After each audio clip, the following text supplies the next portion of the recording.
Ever since I decided to start collecting toys again in earnest as an adult, I knew that Marvel Legends was going to be part of what I collected. The reason behind it isn't as simple as, oh, I like Marvel figures. The fact is, it's because I already had one, Stan Lee. And I recently came across him as we were moving stuff around. He wasn't with the other Marvel Legends figures, and I had kind of forgotten about him. So I wanted to do a quick review on him. And as it happens, on the same day, I got Mr. Venom here. So we're going to review my first Marvel Legends figure and my latest one. Check it out. Hey, kid.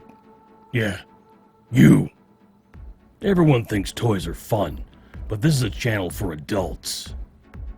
Yeah, I said it. If you're under the age of 18, go get your parents before you come in here. If you're under the age of 13, scram! Let's get on with the show.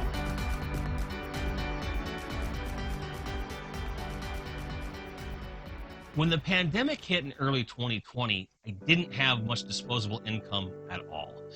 And within a few months, I had the job that I have now. Things were starting to look on the up and up, and I had some disposable income, and I was getting things here and there to survive, conveniently, comfortably, that sort of thing. But I wasn't buying a lot of like super superfluous stuff. My idea of a splurge was to get more t-shirts, which had practical use. You wear them, stuff like that. So there was still some utilitarianism to it. Maybe a few movies here and there, nothing crazy, and certainly nothing like toys. But then I saw that there was a Stan Lee figure coming out in Marvel Legends, and he was up for pre-order. The price was right. Being a huge Marvel fan and a huge fan of Stan the Man himself, I had to get myself one. Let's take a look at him. This Marvel Legends Stan Lee is a great character. Comes with a signed Captain America shield and a little briefcase looking guy here. And is just a really cool figure. It looks just like him. It's a nice compact package. And it just screams nostalgia for me. And that's not all this package is screaming. It's screaming at me that I just got something wrong. This is not a briefcase. This is a chess set. So this is meant to be a direct tie-in to the first Avengers film, as depicted on the back of the box. It's a little meta, but I'll take it. The reason I decided to get a Stan Lee figure in the first place was very simple. Without him, there's none of this Marvel stuff at all. Not really. So it made sense to me that if I was going to get any Marvel Legends figure, which I'd been eyeballing for a few years at that point, it had to be Stan. And I'm glad I did, because Stan would have been very proud to see me kind of rekindle my childhood through his creations in a new form. Excelsior, indeed. You all know I love Spider-Man. And if you didn't know that, now you do know. I love Spider-Man. He has a lot of great villains in his rogue gallery, the most notorious of which probably would be Venom. This is a movie-accurate Marvel Legends figure of Venom. I don't like the idea that there's no spider emblem on him. Aside from that, if I can get past that, which I can, the sculpt is really well done. He's got some great alternate hands. Head sculpts are right what you would expect, and generally speaking, pretty cool.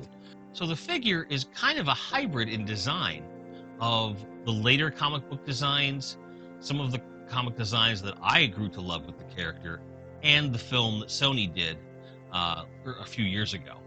And when all is said and done, it works. He's a great looking figure. He's got the right scale, he's a big boy, and he's got that tongue. If he ain't got that tongue, it's not Venom. And I like that we have a closed mouth head as well. It just kind of works. But I gotta be honest, I still want that white spider logo on there. I'm old school. Sorry. But Venom being a very difficult character to get overall in the Marvel Legends line, this was the best I could do at retail price. At least until they put him on retro card and probably screw up his face sculpt. But if that happens, I've got two great heads just waiting to put on that body. method to my madness, kids. So there you go. Two figures from the line that mean a lot to me, but I bought them a year and a half apart. I gotta say, they're both important to me, and there's a ton of figures in the middle between those two that I have to get on video at some point. And I will, when I'm ready, which shouldn't be too far in the distant future. I want to give you guys a taste of where my head's at. Marvel Legends is something I'm really into, and although you've seen some of the figures that I have, you haven't even come close to seeing them all. So I look forward to showing you guys what I have over time, but I hope that until that happens, this will whet your appetite just a little bit. While you can make mine marvel, I hope your grinds stay merry, that your card backs are straight, you can get anything you're looking for at any given time at a price you find reasonable. Hope you take care. Thanks for watching. We'll see you soon.